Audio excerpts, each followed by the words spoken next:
the next skill set we're going to talk about is actually a three-way call with your telephone.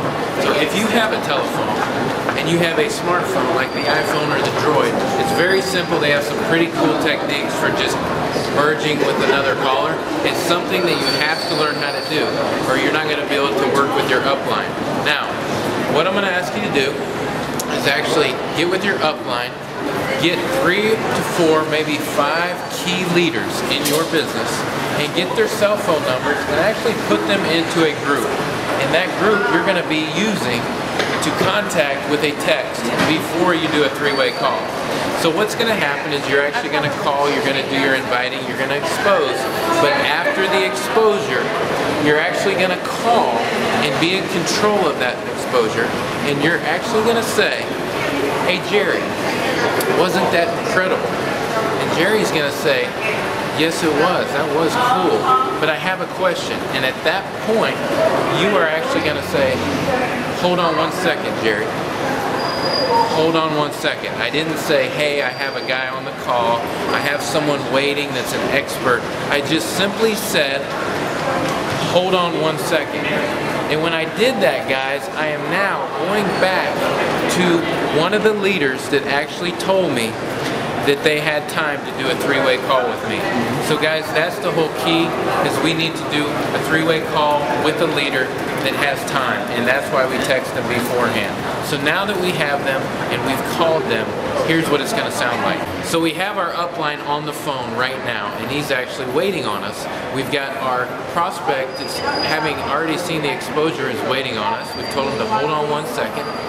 And now what I'm going to say is, "Hey Shane, listen, I've got a guy," and I'm going to explain to Shane, my upline, who this is. He actually owns a pharmacy. He's been in business 15 years. He's a very credible guy. He's an elder at the church, and he's really got a heart for people.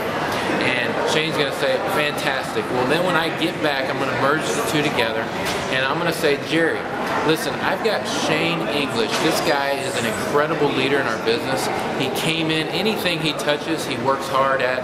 He's a leader, and I couldn't think of a better guy to explain and answer all your questions." So I took the liberty of putting him on the phone. And Shane, Jerry actually owns a pharmaceutical company for 15 years. He's a great man, and everything he touches, he also does with integrity. So guys, I want you guys to talk. Shane, this is Jerry. Jerry, this is Shane. And at that point, I totally be quiet. I don't say a word.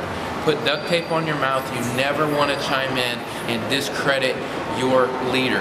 Now, this right here will increase your closing 80%, because for some reason the subconscious mind believes a third party. If we can do this with perfection, if we can become a great three-way call expert, we will make a lot of money and have a lot better time closing and having fun with our team, because we're going to duplicate this process.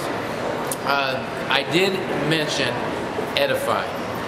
It's very important on a three-way call that we edify both the person that's being exposed to the information and our leader, and that is a skill set in itself, but it's all part of the three-way call. So again, practice that. Start pumping somebody up, telling them how great they are, but do it with sincerity. You don't want to make something up about somebody. You want to be truthful and sincere and make them feel special. It's a great business. People love that.